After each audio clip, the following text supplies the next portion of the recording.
Hello, folks. Welcome back to World War II TV. I hope you had a good weekend, and we are looking at the air operations this time. So, with resources being gathered for Overlord, what was the air plan for Italy in 1944? To explain the operations is World War II TV regular Dr. Luke Truxal. His book, Uniting Against the Reich, the American Air War in Europe, is, of course, in the links below.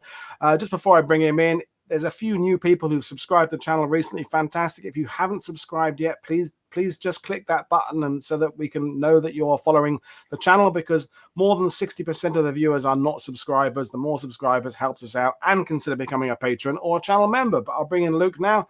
So how are you today then, Luke? I'm doing great. As we were talking in the kind of the pregame leading up to this, we were just talking about all the importance of 1944 and all the operations happening in Europe and those that get forgotten. And, right before we came on, I was thinking, man, I could talk with you all day over at the pub about some of this just for fun. And that's the fun thing about coming on this channel, is that it is very relaxing. We get to talk World War II history, and we get to talk about, again, the stuff that gets kind of the, front page news, but then we get to talk about stuff like Operation Strangle, which, 80th anniversary of, that largely falls in the background and is a very important operation, both for in terms of, shall we say, the fighting in Italy, but also in terms of kind of what works and what does not work with air power. So again, it's great to be on, and again, love talking about this stuff, and I love your channel, by the way.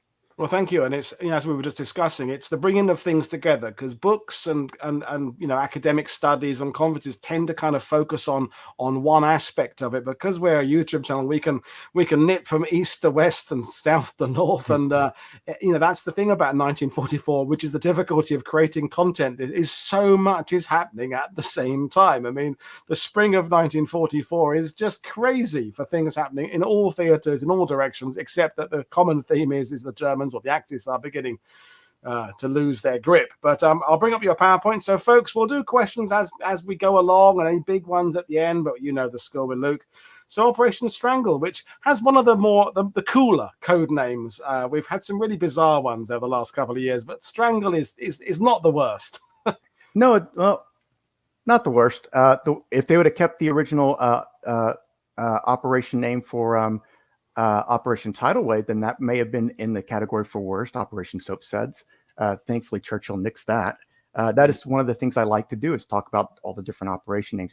You can lose a day doing that. But my thesis here with Operation Strangle is that, as you can see with the title, it's a case of managing expectations. What the purpose of this operation was to bombard and create an air interdiction belt in central Italy, to prevent supplies from flowing to the Gustav line in the spring of 1944.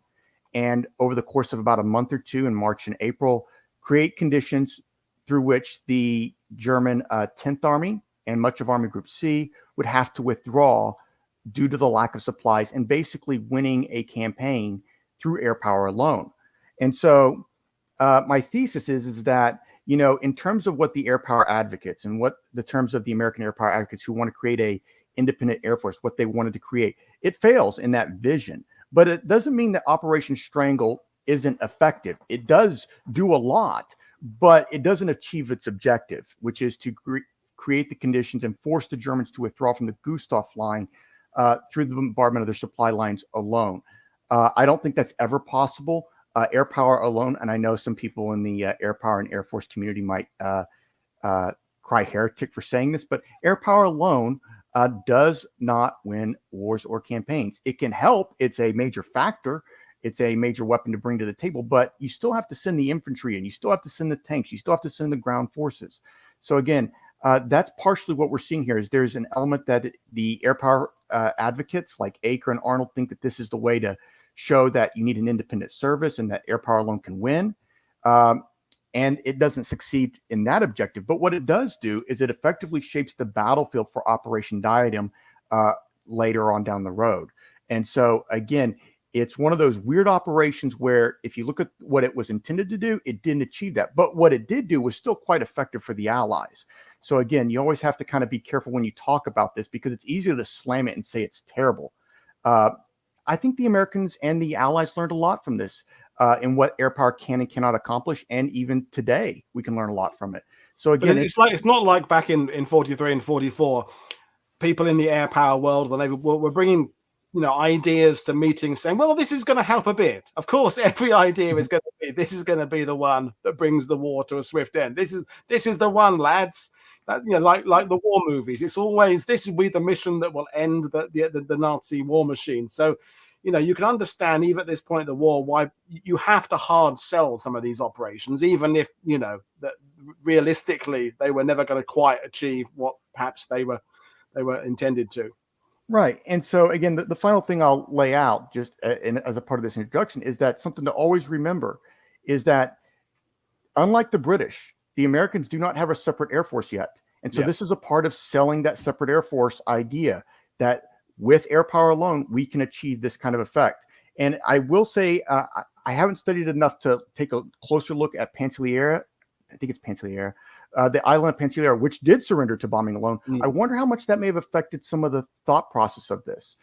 So again, a lot of this goes into some bad estimates in terms of what it would take to get the Germans to withdraw and some misconceptions of what they could accomplish. Yeah. So if we go to the next slide, I always like to start with kind of having a context slide, to put us into kind of the context of where we're at in the war. Throughout 1943, we've had several key developments in the fighting in Italy. The first thing that we have to talk about, because this is an air power topic, is the seizing of the Foggia Air Complex in the south of Italy. That allows the establishment of two air forces in Italy, which will play a big role here. The 12th Air Force, which by now is largely a tactical air force, providing close air support, and also has medium bombers for interdiction missions. And the 15th Air Force, which is largely a strategic air force with heavy bombers. These are the 4-engine B-17s and B-24s. They have P-51 escorts. They will also be participating in this as well. But something to always remember about the 15th Air Force in 1944 and 1945, it wears a lot of hats, which means it's not just doing this. At the same time it's doing this, it will also be supporting air operations in the Balkans for the Soviets. And also they're going to start planning and thinking about Operation Dragoon in southern France. So they are always wearing different hats. And, it's remarkable what the 15th Air Force accomplishes, because it almost looks like they have too much on their plate, but they do all those missions quite effectively. So again, that's the first thing you have to kind of take into context and think about here. Next, there's a lot of strategic pressure on the Germans in 1944, and we're going to see that play out here. And what I mean is, we're talking about 1944 and all these operations. 1943, they kind of barely hold on and keep the front and kind of hold it. What we start to see in the spring of 1944 is the dam is beginning to break. There are too many holes, and they're starting to develop.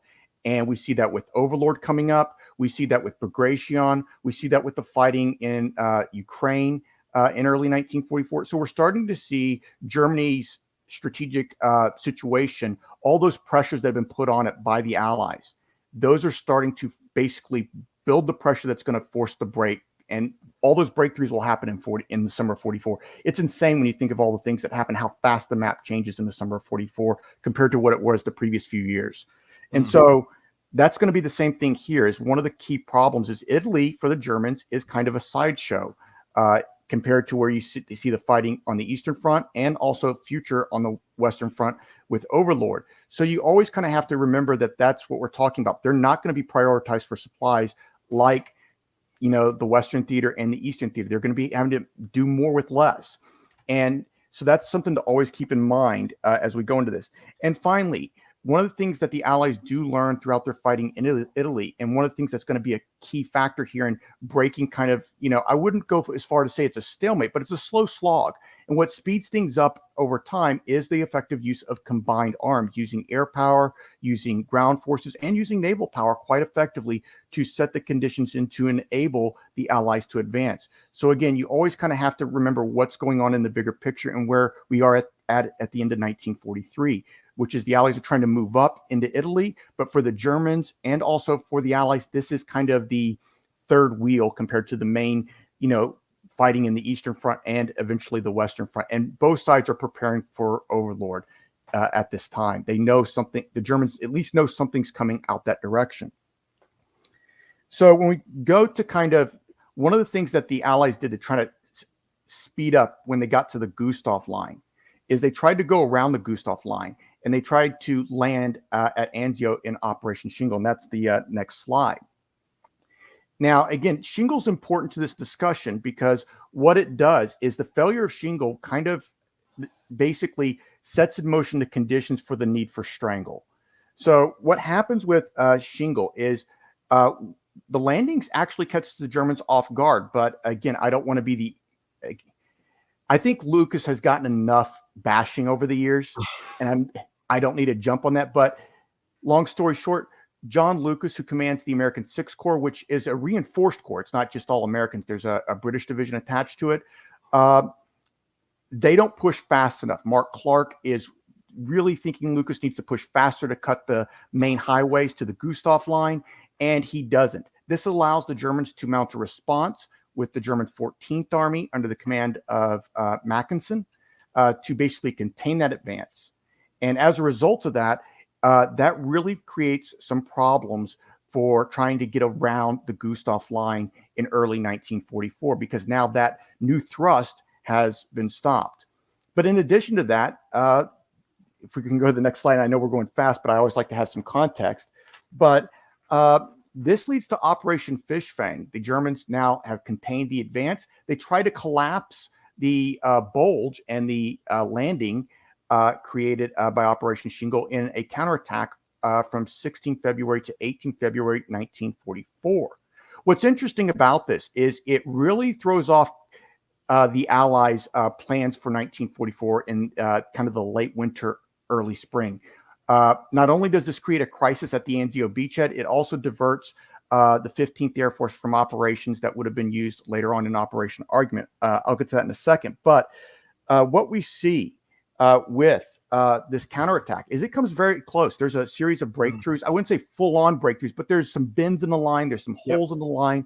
And air power is needed to play a major role. And so this is where we see on February 17th, the 15th Air Force and the 12th Air Force carrying out a large number of sorties to try to stem this breakthrough.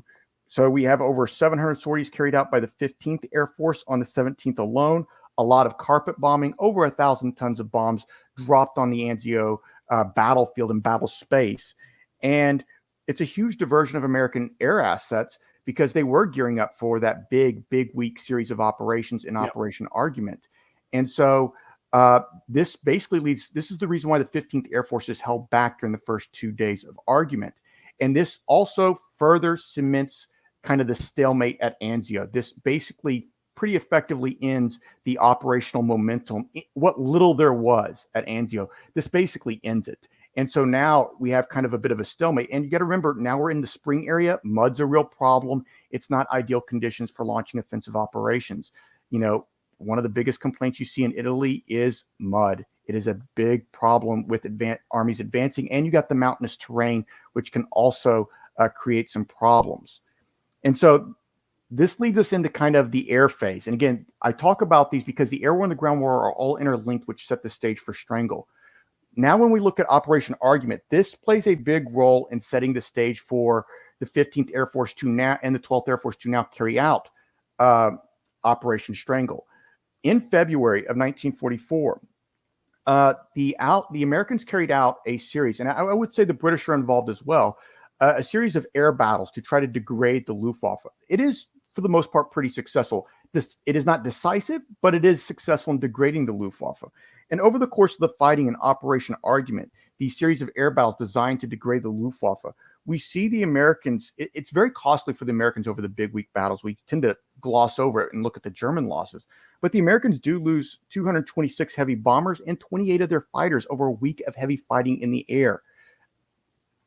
In addition to that, though, in context, though, the Germans lost 262 of their own fighters, and they lost 100 pilots that were killed in action. The reason this is important is because by degrading the Luftwaffe the way that they have, this allows the 15th Air Force and the Mediterranean Allied Air Forces to now start focusing on other operations other than the destruction of the Luftwaffe, which was a big priority for Operation Overlord and also for Operation Diadem when you consider the fear of the Luftwaffe making a big play in either France or Italy. So without Shingle, without Anzio failing, without the counterattack, which basically shows that this is not going to be the success that they want it to be.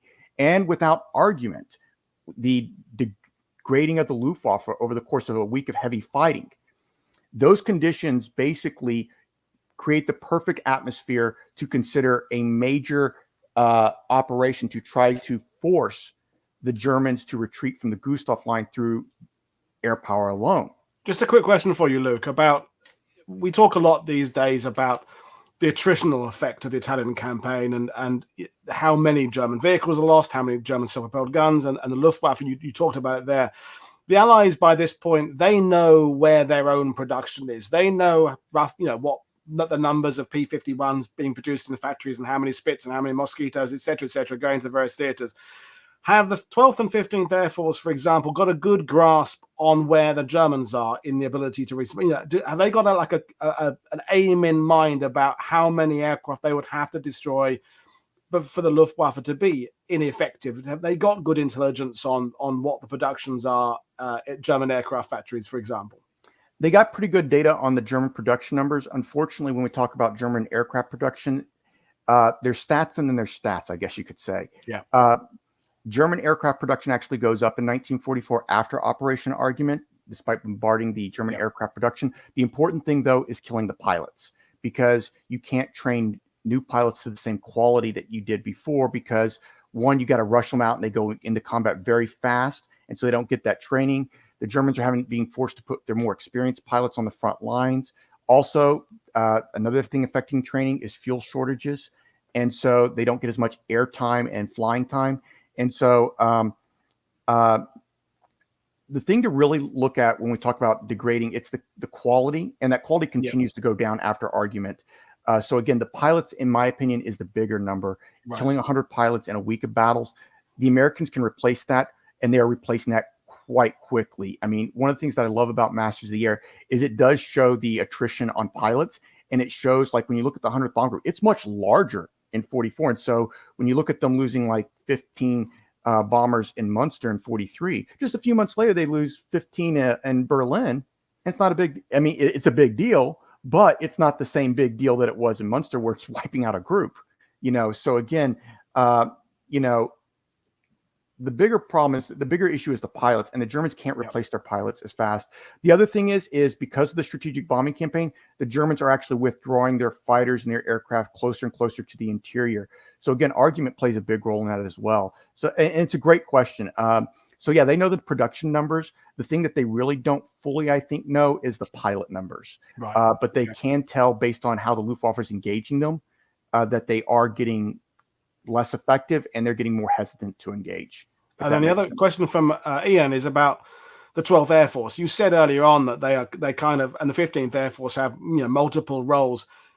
I think those who are watching this, who are more familiar with Operation Overlord later on, kind of understand the 8th and the 9th Air Force by then have pretty distinct, strategic and tactical. The 12th and the 15th, is it a question of, is it a rather fluid designation? What are their official designations going into kind of 44 or This is a great question. The way I described it is, while they don't have official designations like the British with the 2nd Tactical Air Force during Overlord, the 9th Air Force out of England and the 12th Air Force out of Italy are purely tactical formations. Right. They will only be used for air support.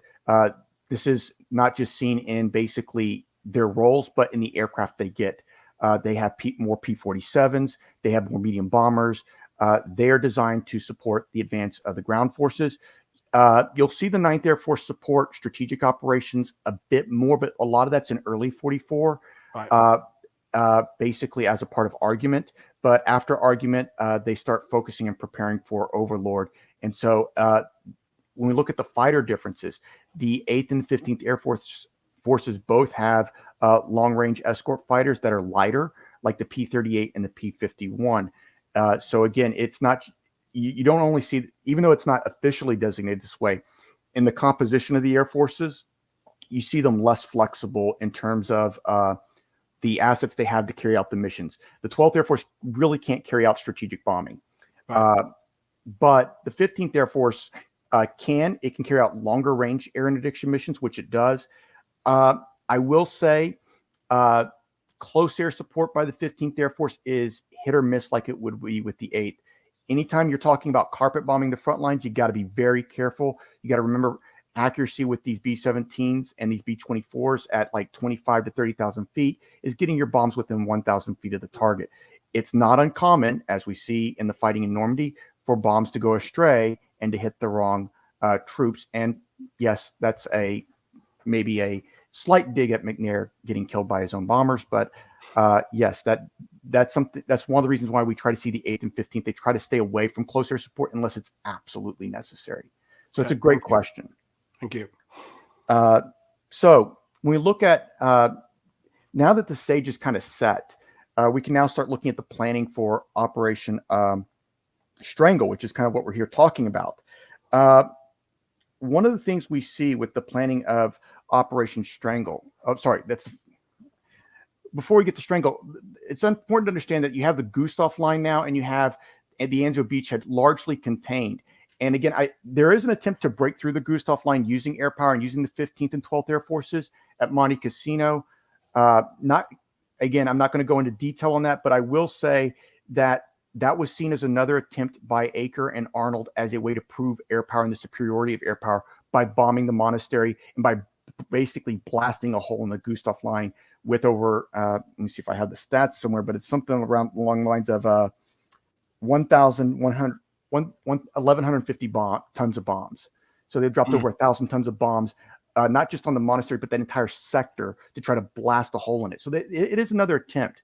So again, we have an operational pause. And at this point, Aker and the Mediterranean Allied Air Forces start planning Operation Strangle, basically separate from Operation Diadem. And so if we can go to the next slide, we'll kind of get an idea of what they're doing.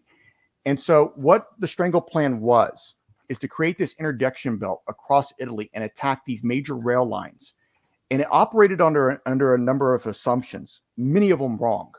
One of which was that by interdicting the air supply, by interdicting and bombing these rail lines, you would force the Germans to withdraw because of a lack of supplies, and that air power alone could force this withdrawal. That's the first incorrect assumption, which we've already talked about. One of the other assumptions is a mathematical one that they thought what they did in coming up with the math for the supplies for the Germans is they used the math in terms of tonnage needed per day in terms of supplies based on their own allied divisions. Right. The problem is the Americans and the British tend to be more firepower intensive and tend to do a lot more in terms of logistics and have a lot more supplies. The Germans historically have learned to do more with less. And so Strangle estimated that per day, each German division needed about 500 to 600 tons of supplies per day, each German division.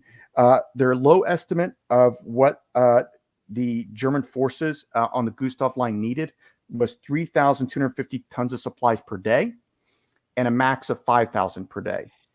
The plan was, by interdicting these rail lines across central Italy, if they could get the number down to below 200 tons of supplies per division per day, that would create the conditions in which the Germans would have to withdraw.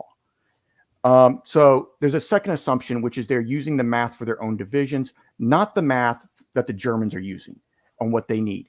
And in fact, when you look at what happened at Stalingrad, the entire German Sixth Army at one point was still fighting with, I think, something like around 600 tons per day for the entire Sixth Army. So, the math is really wrong here. And it's the Americans not fully understanding that the Germans have learned to fight with less, not with more. And so again, using American numbers, comparing to Germans, that's not really probably the best way to do the analysis here. But that makes sense though, Luke, because we're now firmly in the era where things are turning to the favor of the Allies. But the stubbornness of the Germans, as you say, they're generally on the ground, in the air, at sea, across the theaters, is that they are still going to prove a tough nut to crack. And you could say that the bombing of Germany, the push through Normandy, the push up Italy, this is the realization that perhaps the not overconfidence of Operation Torch and the Casablanca meetings, but there was maybe a feeling that the Germans would start to crack. And in fact, it's it's the wounded animal analogy, isn't it? The more wounded they become, the fiercer they fight. And in fact, it's I mean, the metaphor of Monte Cassino itself, with the more we bomb it, the more the Fallschirmjäger defenders huddle down in the rocks, is maybe a metaphor for where the Axis is going entirely at this era. I don't know what your reaction to that is. No, that's entirely true. We got to understand that due to the nature of the war that they started, and I think they kind of understood the nature of the war that they started, they knew if they were on the losing end, it's not going to end like World War One.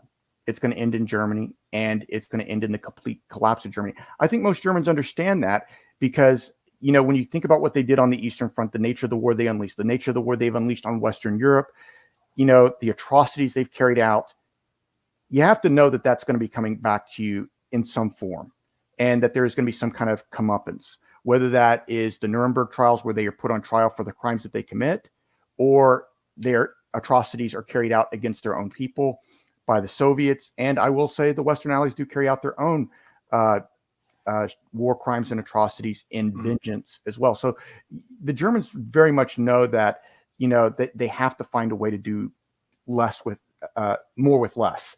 Yeah. But also another assumption that is missed here is the Americans never really fully considered that the Germans might kind of pre-supply the front lines ahead of time, thinking that this might happen. And the mountains in this area make it very defensible to basically hide and protect and have some, I wouldn't say supply depots in the traditional sense, but major supply chains pre-positioned ahead of time. In fact, a lot of those supplies are designed to basically be there in case of an emergency, and that emergency can last 10 to 30 days, depending on where you're at on the front. So the other thing is that they basically misunderstand is that the Germans did consider this to be a potential problem. It's kind of obvious. You have the Italian boot. It's easy to attack with air power. But because of that, realizing that is a potential problem, realizing that there's only a number of ways you can attack Italy going up from the south. Attacking the supply lines makes a lot of sense, and so the Germans do pre-position a lot of supplies up towards the front for a rainy day.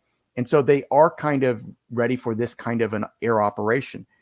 Now, the one big debate with Strangle that they have, this is where Zuckerman gets in, and this is where where the Allies do learn a lot before unleashing their own transportation plan in prep for Overlord, is what do you hit first?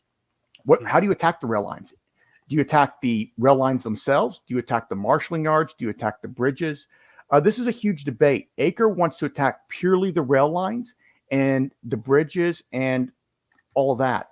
Zuckerman proposed that you hit the marshalling yards. Aker's concerned with the marshalling yards. He said, within 5 hours of those marshalling yards getting hit, you're going to have them operational again. The supply is going to be running through. In fact, they're both right. You should be hitting everything. That's the most obvious thing. Is it's not an either or thing. If you're going to effectively launch this kind of operation, you can't be either or. But they decide, based on Zuckerman's experience, that they should focus on the marshalling yards first.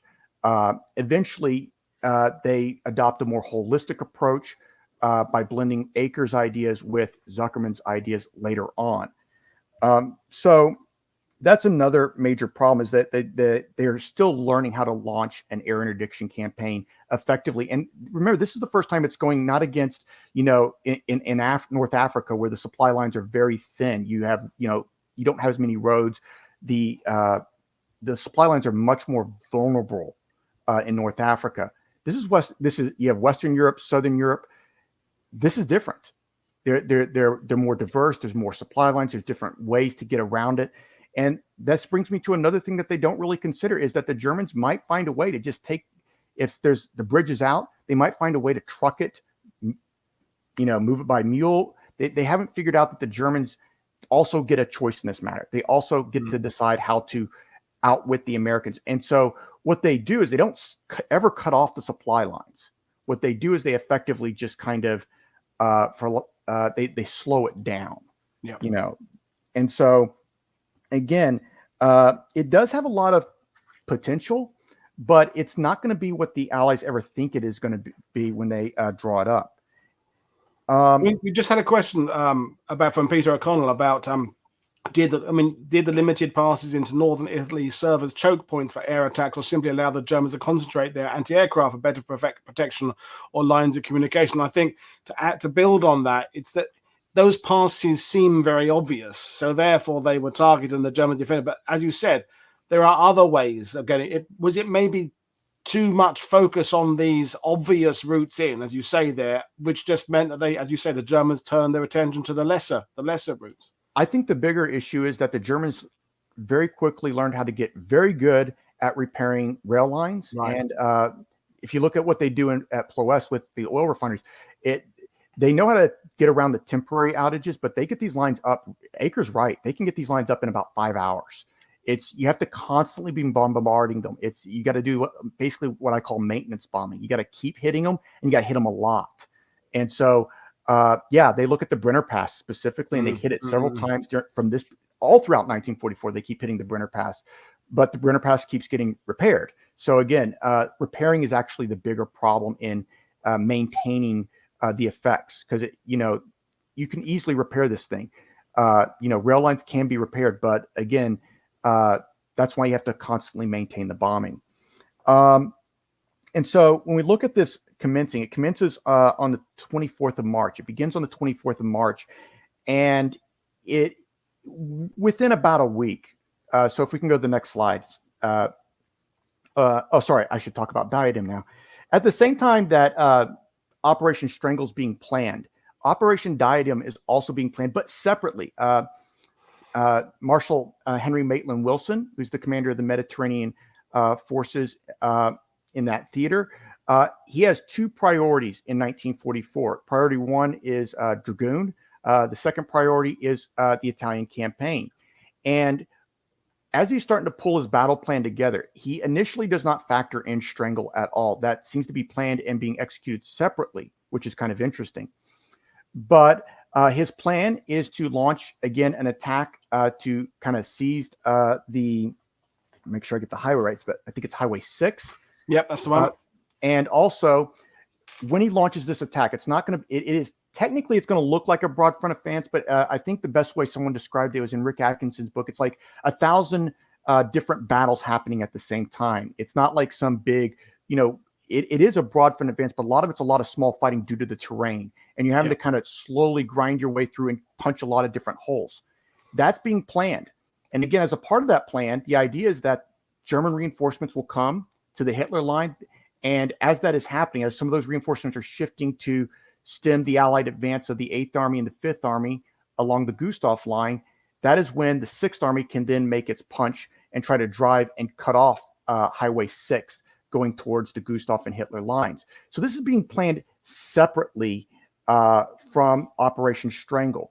But what ends up happening is Strangle, it becomes very clear. So when Strangle begins on the 24th of March, which is the next slide, when it begins on the 19th of March, but sometimes I see the date is 24th March. There's some disagreements over when it officially starts. I've seen some of the early bombings start as early as 19 March. But when it begins, within about a week or two, it becomes very clear that these bombings and these attacks on these rail lines are not working. They initially start by focusing on the marshalling yards. And on April 1st, Aker writes he basically writes to Twining, and he also meets with Spots and some of the other big players who are drawing up the transportation plan. And he goes around saying he does not think these rail attacks are working. In fact, he actually advocates for the oil plan on Spots' behalf at that big conference on March 23rd, 1944. Right before March 23rd, he's in London, and he says, our attacks in Italy are not working to the degree that they should. The attacks on the rail lines, we don't think they're going to work. And when they fully ramp it up on March 24th, he further says it's not working. And so what we see happening is as Aker begins to implement this plan on the 19th of March and more fully on the 24th of March, 1944, he's giving real-time feedback to the Allied planners in London saying, this is what we're seeing with our own transportation plan in Italy, and this is what's working, and this is what's not working. In large part, he says, it's not going to make the Germans withdraw through air power alone. We can see that already. And so within about a week, he is already sending out the message that Operation Strangle as a plan to starve the Gustav line and force a withdrawal from the Gustav line by cutting it off from supplies, that is not going to work. And so he also sends a message to Twining on the 6th of April that we need to keep pressing the attack because basically it's not working. So we need to increase the attacks by the 15th Air Force. So he had started off using the 12th. He increases the attacks with the 15th as this continues, and it's still not degrading the German defenses and the supply lines effectively enough. And again, this gets into kind of the countermeasures that the Germans have developed. They're very fast at repairing these marshalling yards, as Aker points out, within about 5 hours, according to his estimates. Also, they found ways to, well, if the rail line's out, then what do? You put it on a truck and you move it to the front line by truck. If you don't have a truck, you put it on a mule. There's ways around this. There's always a way to get the supplies to the front. And so air power alone is not working here. It is degrading the flow of supplies, but it's not cutting it off entirely. And so at this point, he's going to start arguing to shifting the bombing towards bridges as a more effective means to cut the supply lines, and just cut the rail lines separate from the marshalling yards and do a more holistic approach. And so he believes that's a more permanent solution. And basically, it all kind of comes to a head on 25 April. By about 25 April, they realize that Strangle basically has not worked in terms of cutting that flow of supplies off. It has not done its job. But this is where we see the merging of Strangle and diadem planning begin. So on the 25th of April, Henry Maitland Wilson calls a meeting together with the heads of the Mediterranean Allied Air Forces. This includes Aker, but also John Slessor, who's his deputy. And they come to the agreement that Strangle is not working to basically force this withdrawal. But what Strangle can do is set the conditions for diadem to work. So they decide to merge the planning for diadem. They decide to merge diadem with Strangle and use it as an air interdiction plan in support of diadem. And so as a part of this, what we see, they decide that there will be a new airplane. There'll be some edits to this airplane. One of the big edits that we see, one of the big modifications that we see, is that 12 days prior to diadem's launch, all German airfields and supply depots near the front line are going to get hit by the 12th and 15th Air Forces. That's important because one of the things that Strangle had missed was those forward supply depots. And so it's by changing the airplane to support diadem, they actually make Strangle more effective, because those pre-positioned supplies near the front are one of the reasons why the Germans are able to kind of hold their own and basically withstand this, constant bombardment of their supply lines. In addition to that, you'll see Operation Strangle continue that interdiction belt with bombers and fighters. And also, in addition to this, we will see a close air support plan developed by the 12th Air Force to attack the front lines when diadem begins, but also a pursuit plan developed as well. I should also point out what has also happened in April is the 15th Air Force during April does get diverted away from Strangle several times to carry out air support for the first Yas-Chisna offensive, which began on the 5th of April, 1944. And as I said before, they wear a lot of different hats. This may have also affected Strangle's effectiveness when they're having to spin missions, carrying out operations in Romania to support the Soviets. By doing that, they are no longer constantly bombarding these rail lines and effectively interdicting this area, because you have to constantly maintain pressure on the supply lines, not just bomb it and leave. And so as a result, between, one of the things that I would love to look at a little bit more closely is how much does that diversion to support the Soviets affect the Italian theater, and affect Strangle. But again, as a result of all this, they realize that it's better to start shaping diadem rather than just trying to create a withdrawal on its own. Okay, just a quick question for you about this. Sure. So the month while this has been going on, and you're saying the results are not as hoped for. But during that month, are they changing? For example, altitude of attacks. Are they sending in aircraft in different orders? Are they modifying their approach to it, or is it kind of starting and finishing the same broad set? They are trying a number of different tactics. One of the things I saw in the archives is, and this is something that again gets passed on to the transportation plan in France, is they're looking at different angles to attack the bridges with the bombs. So again, throughout the course of April, we see a more holistic approach taken. Right. By early April. It's about April 6th, I think Acre expands it to a more holistic approach to hit the bridges and the rail lines. But also we see they're looking at different tonnage of bombs used. Which bomb works for this scenario? And they have different formulas calculated to how much tons to use, what creates this kind of crater. And so they are experimenting with that. And that's something I haven't really dived deep into, but I've seen all these charts and graphs and diagrams of how a dive bomber needs to approach this, how a strategic bomber needs to approach this.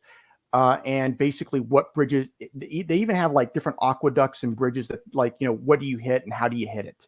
And so they have all these diagrams and they're updating these all the time. So they are, from a tactical sense, constantly changing and revising to be more effective. So there is a lot of lessons being learned. And the crazy thing is as they're learning these lessons in March and in early April, they're being passed right off to the 8th Air Force, because these documents that I'm seeing go straight from the 15th Air Force and the Mediterranean right over. And in fact, they're getting the data almost in real time of what works and what doesn't work.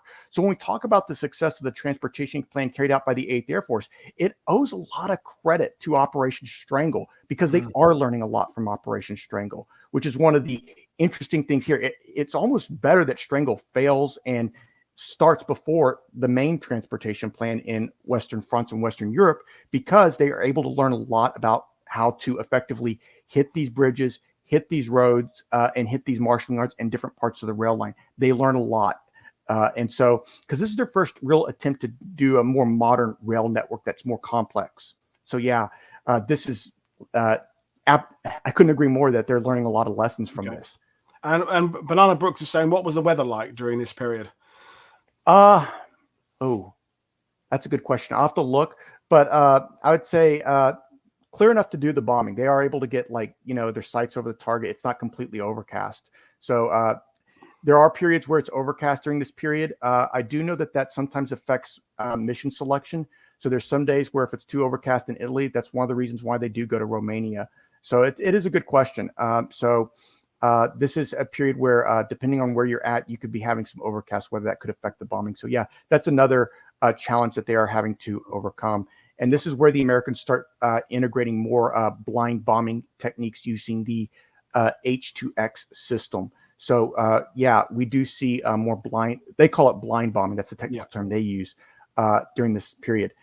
So yeah, like I said, there's a lot of tactical adjustments going on during this period, not only just in terms of how to carry this out, but what weapons to use. So it's a very good learning experience for the Americans and the British before the pre-bombardment of Overlord begins.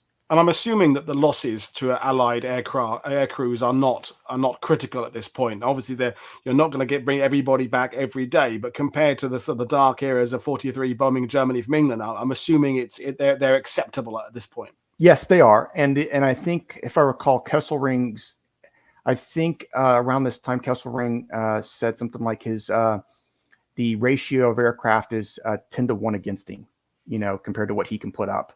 And so since you're not going into the German heartland, you're only really dealing with, I think it's Luftflotte 2 down in Italy. Right. And that's been that force has been degraded, but also it's been heavily stripped for the defense of Romania and also for the defense of the German heartland because of the strategic bombing. So yeah, the attrition numbers by bombing in Italy is not nearly as bad as it would be if they went to Germany or Romania. Okay, thanks. So yeah, but yeah, so what this does is we do start to see some effects by taking this more holistic approach. We do see a problem for the Germans, which is they are facing supply problems. They are facing movement problems, but it's not enough to get them to withdraw. So what has effectively happened by the bombing in Strangle in the lead up to Diadem is that they've created a situation where the Germans can maintain their forces in the field, but they don't have enough supplies for a crisis. And so if a crisis were to occur, if they were to face a major offensive, or if there were to be a hole in the lines, then they're going to have major problems. And so this is where diadem starts to come back into play. And when Operation Diadem begins on the 11th of May, we start to see a number of holes poked into the Gustav line, first with 8th Army and then starting with 5th Army. And when they try to reform at the Hitler line, this is where Strangle's effects really make things go pear-shaped. Because one of the things that happens is Kesselring tries to send the 26th Panzer Division to reinforce the Hitler line to try to stem the momentum of Operation Diadem once it starts to make serious gains in the middle of May. He sends the 26th Panzer on the 14th of May. He gives the orders on the 14th of May to get to the Hitler line. And that day, that should have taken I think it's like something like 70 miles or something like that. It should have taken about a day or two, a day most, 2 days most to get there. But due to the bombings and due to the issues with the supply lines, and because it slowed their approach, and as a result of this slowing their approach, they really don't get to the front lines and in really combat effectiveness order until the 19th of May. So this bombing, Operation Strangle, it basically, because of what it did, it set the stage for the success of Diadem. And so when that Gustav line is hit and it starts to get breached, it's a challenge for the Germans to bring reinforcements to the Hitler line, and it's a challenge for the Germans to get out of the Gustav line. Right. And so you start to see all kinds of problems develop when they have to actually maneuver, and they actually have to really start using their supplies and burn through them, because now it's not just kind of quiet on the front, it's now a major offensive, and you have to return fire, and you have very close fighting. And that's when your ammunition expenditures really ramp up to where you're no longer you don't need just supplies just to maintain your forces. You need supplies to basically fight and hold your lines. And so that's where the problems with the Gustav line really come into full effect, is once Diadem begins, the Strangle operations for the previous month have created the perfect situation for Diadem to succeed. And when they try to reform, it's hard to get reinforcements to the Hitler line fast enough. And 26th Panzer doesn't even arrive with its entire full element to the Hitler line when it arrives on the 19th of May. So it's coming in pieces. It's not coming all as one division. It's coming in a piece at a time. And so this really creates some problems for the Germans when they now finally have to maneuver out of their old defensive position into their secondary lines.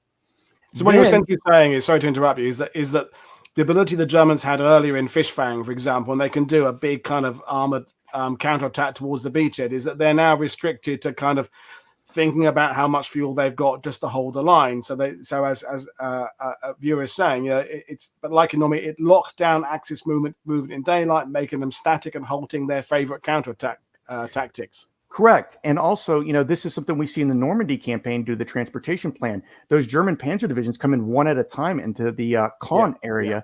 Instead of coming in as one massive armored fist, they're having to kind of slowly come in a piece at a time. And so this, again, it makes the ability of the Germans to counter and destabilize the lines much more difficult. And when those reinforcements start moving in, that's when the 6th Corps makes its big push. Now with Truxal leading the way, we're going to get a much more aggressive commander.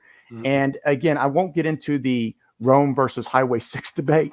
I think that's been also hammered a lot, and I think Clark's been hammered fairly enough for that.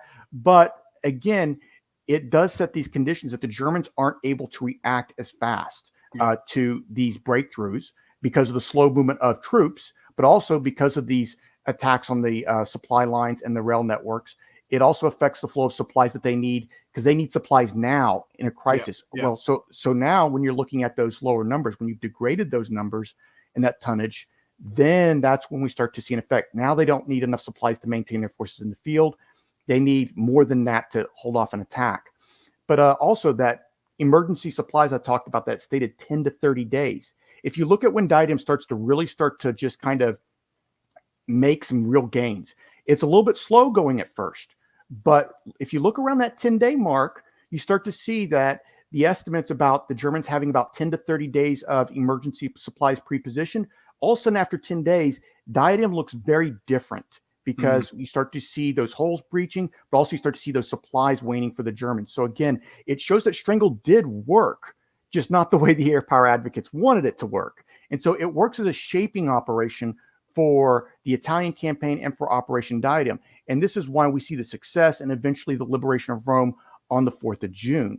And so if we go kind of to that last slide, some lessons I think we could learn from Diadem. Let me kind of make sure I'm on the last page of my notes here.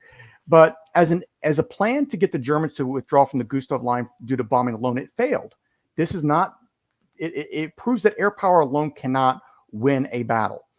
But what it did show is that what air power can do is it can basically set the stages. It can shape the battlefield to your, shall we say, desire, and make it more, set the stages for your victory. And so Strangle significantly, one of the failures of Strangle is it significantly underestimated Germany's ability to stockpile supplies up at the front line, which they had done. It also did not account for the German forces to survive on less. And finally, it showed that air power alone cannot win battles. So again, it worked on these false assumptions. And many of that is developed by the pre-war doctrine and debates and theories that are thrown out about what air power can achieve. This is a new technology. There's a new way of applying warfare. And so when we talk about it, you have to remember that there's a lot of learning going on. And so if we kind of end with the legacy of, I guess, Strangle, I think I have one more slide left. Yep. The success of Diadem is directly connected to Strangle. And especially when they start that more holistic approach in April, and they start doing more effective shaping operations. And so when you see Strangle starting to merge with Diadem, that's when we really start to see it work better. We also see the Allies learn a lot from Strangle, something we brought out during the questions today, but also, something I've talked about is that there is a lot of real-time data being fed back into the guys preparing and starting to execute the transportation plan that will help with Overlord. And so the reason why you got a better transportation plan, it's not just because of more aircraft. It's not just because Solly Zuckerman's, a genius or helping plan all this. It's because they're getting real-time feedback on what works and does not work and attacking these rail networks to shape the battlefield.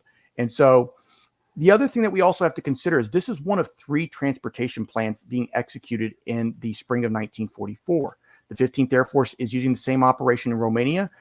It's somewhat effective. It's about as effective as Strangle is. But what we'll later learn is as they learn and as they improve and as the Soviets kind of get their act together in the Balkans, it works quite effectively in the Balkans as well as a shaping operation.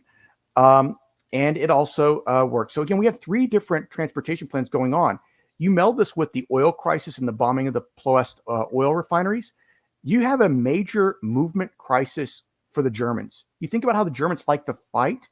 They like to fight a Bewegungskrieg, a war of movement. Yeah. Well, when your rail lines are getting hit constantly, and one of the ways around to basically fix that is to put supplies on trucks, well, that's an extra fuel expense that you now have to account for.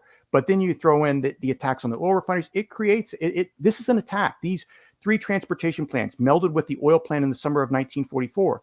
It's an attack on how the Germans wage war by the Allied air forces, which is we're going to take away what you're good at, which is the war of movement. And this is why we start to see them fight more statically on all 3 major fronts in Europe at this time. And so, it's fascinating to discuss this, but also we should also talk about the strategic movements as well. Attacking these rail lines means getting supplies to the factories, getting the raw resources to the factories. That too is affected. Dr. I think it's Merzhevsky wrote a great book on how the transportation plan and how the attacks on German rail created all kinds of problems with German production and the German economy. And finally, it shows that air power in support of ground forces works. This is how you use air power. You use it to shape the battlefield for the ground forces. You can't use air power alone to win the war, but what you can do is you can use air power to help enable the success of the ground forces through air interdiction, close air support. These operations do work in setting the stages and the conditions for victory for the ground forces if used effectively. And so, again, it really shows what combined arms can do effectively if well thought out. And that's what we see, not just with Strangle and Diadem, we see it with the Transportation and Overlord, and we also see it with the attacks on the Romanian rail network and the success of the Second Yas-Chesnau offensive in 44. So if we look at that more holistically, it's kind of impressive when you think that there's a clear method to all these different transportation plans combined with the oil plan. So that's the end of my presentation. I hope I haven't talked to everybody's ears off. It's been brilliant. People have loved it. There's a few questions we'll deal with. So first one is about aircraft types. So Robert is saying, it's going back to earlier in the presentation, did the commanders of 9th and 12th request specific types of aircraft for their forces like General Kenny did in the Pacific? Yes, they definitely intentionally set up the air forces to do certain missions with the aircraft selected.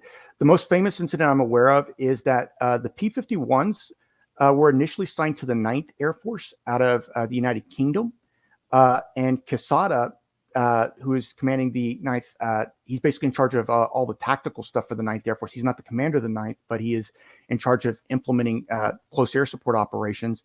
And he basically goes to the head of 8th Fighter Command and goes to the 8th Air Force and says, hey, the P-51's a great air superiority aircraft. I want your P-47s. They're slower, they're bigger, they have more armor. They're great for close air support when you think about, anti-aircraft fire. And so how about we do a fighter swap? I give you my P-51s and all my new aircraft and my P-38s, and you give me all your P-47s. Because it makes it helps us do our mission better, and it helps you do your mission better. And so this is stuff that was thought out. I haven't looked specifically at the discussions between the 12th and the 15th Air Force, but it wouldn't surprise me if you saw something similar, because the 15th Air Force largely has P-51s, and the 12th largely has P-47s. And so again, this stuff is thought out, in terms of which aircraft get assigned to which Air Force. It's a fascinating discussion, because if you look at 1943, that's not the case. Air forces have kind of a mix of 4-engine bombers, medium bombers, and all kinds of different fighters. So at the end of 1943, going into 1940, one of the things that's really thought out, and it's impressive, it's one of the discussions that doesn't get enough attention, which is there's an intent to build a pure tactical air force and a pure strategic air force for both Italy and also for the United Kingdom. So you do see this really thought out. And if you think about even the British with 2nd Tactical Air Force and Bomber Command, they're doing the same thing. So this is something that's pretty well thought out in terms of the aircraft assigned to each Air Force. And that's a lesson learned from 1943. Thank you very much for that. So Gary Giamara is asking about, from what I understand, both the RAF and American Air Forces just hardened their positions re-marshalling yards versus bridges in the wake of Strangle, and they still can't agree. Interested what you think we'll say about this, Luke. I will say that Aker came away thinking, while they did do a more holistic approach, I would say Aker basically still, I would say yes, that's correct, but I don't think it's yes, it's correct that they hardened their positions, but by taking the more holistic approach, I think that worked better. So again, okay. It's like, it's not a either or thing, it's a, you got to do both thing. So okay. Yes, Zuckerman still remained strongly in favor of bombing marshalling yards. But at the same time, Aker, even after they had still been doing both, at the end, he was still advocating for the attacks on bridges, viaducts, and rail lines. But it's a both. They both work. And again, that if you look at the transportation plan, they are attacking bridges, they are attacking lines, and they're also attacking marshalling yards. Even if people are debating which worked more effectively or not. Okay, thank you. And then one from Dennis is saying, I wonder if Aker's recent history with the 8th helped foster that communication you talked about earlier, that the 8th are going to getting this information real time. I mean, does he kind of still have an affinity for the 8th? Is that helping smooth the communication? Yes, this is something I write about in my book, that when he was chosen to command the Mediterranean Allied Air Forces, he was chosen by Spots largely because they wanted to create a air command team. Yeah. It reminds me of that. I like to joke. Sometimes I feel like I need to yell in my book, like Al Capone in that movie. What is it? It's the mob movie with Kevin Costner. But The anyways, Untouchables. The Untouchables, where he has that scene where he talks about team right before he kills one of those guys. But it's like team. Basically, Spots, Tedder, Eisenhower, and Aker formed this air team where they communicated very regularly about basically the issues that they were dealing with on their fronts. This is how they learned to resolve problems. And this is a lesson also learned from 1943, which is instead of having 3 or 4 different air commands all disconnected, they connected them all through the United States Strategic Air Forces and through Eisenhower's headquarters. And so Eisenhower would be in charge of kind of the overarching, like, mission, what our goals are, the big picture stuff, the CEO stuff.